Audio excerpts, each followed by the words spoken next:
And our top story, the countdown begins as Russian President Vladimir Putin is set to arrive in India shortly for a two-day state visit, his first since the Ukraine war. He will co-chair the 23rd India-Russia summit with Prime Minister Modi, with restricted talks and a private dinner on the agenda as well. Key discussions include geopolitics and major defense deal, including the S-400 missile system, something that was pivotal during Operation Sindoor, and the potential upgrade to the S-500 missile system, as well as the Sukhoi 57 fighter jets.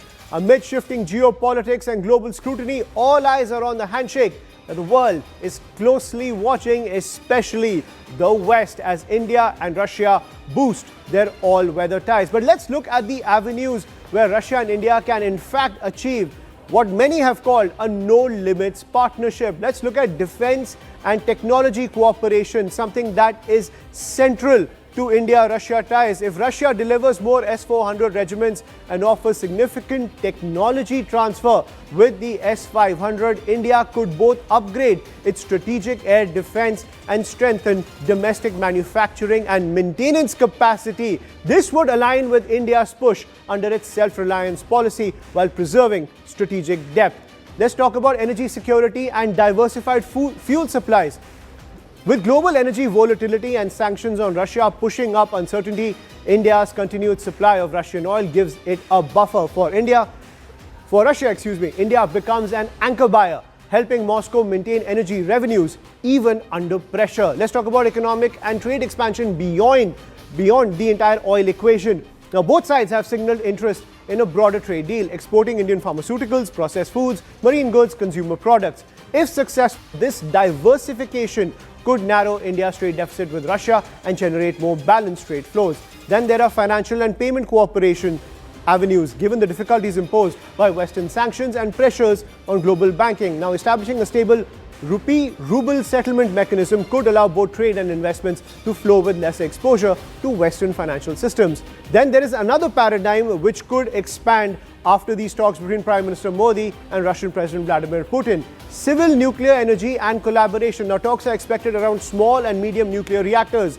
For India, that may help address long-term energy demands. For Russia, it's a way to export nuclear technology and deepen high-value industrial collaboration. That is the big mandate when it comes to the entire paradigm between India and Russia.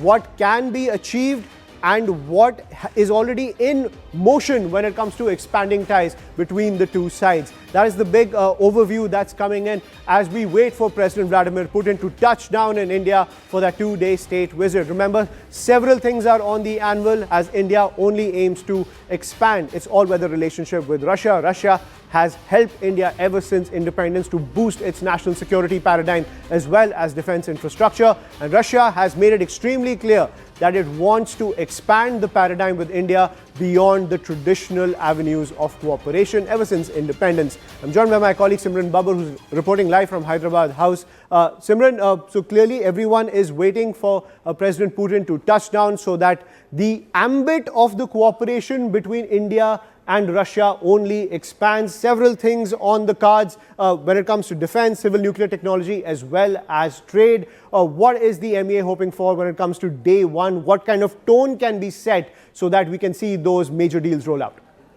Well, absolutely. In fact, very rightly said, as you picked the point of traditional fields now witnessing a harnessing relationship and even stronger bonds and bilateral ties going on. And as you spoke over these sectors comprehensively, what it really indicates as we speak of the tone is that it's a strong, strong message. And the message that has been, in fact, in focus for both the nations is going to be, in fact, a larger one for the world to witness. At one point, India is also looking forward to deepen the cooperation in the traditional fields, except also the ones that have been also in the talks. But apart from that, defense, trade, energy, nuclear cooperation is also going to be much in anticipation. While we speak of these areas, it is also important to understand that India has been advocating for peace in Ukraine as the war has also strained the ties with the US and the Russia and India is going to play a pivotal role in that as well,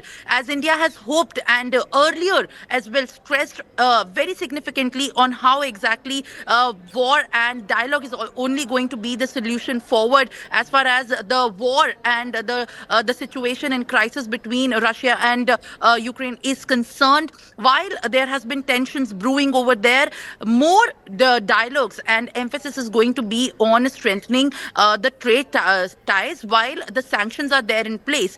The big message is going to be towards, in fact, the United States, where the world that is watching about the developments that are taking place in New Delhi, and Hyderabad House, as you really mentioned, is going to be that one stop where the major announcements could also likely be on the dais, where working lunch is expected to be taking place. And as this evening, the Russian President Vladimir Putin touches down in the national capital, and in high anticipation, more, in fact, emphasis is going to be on what is the big takeaway and what is the big learning that we understand from the 23rd annual India Russia summit. Back to you.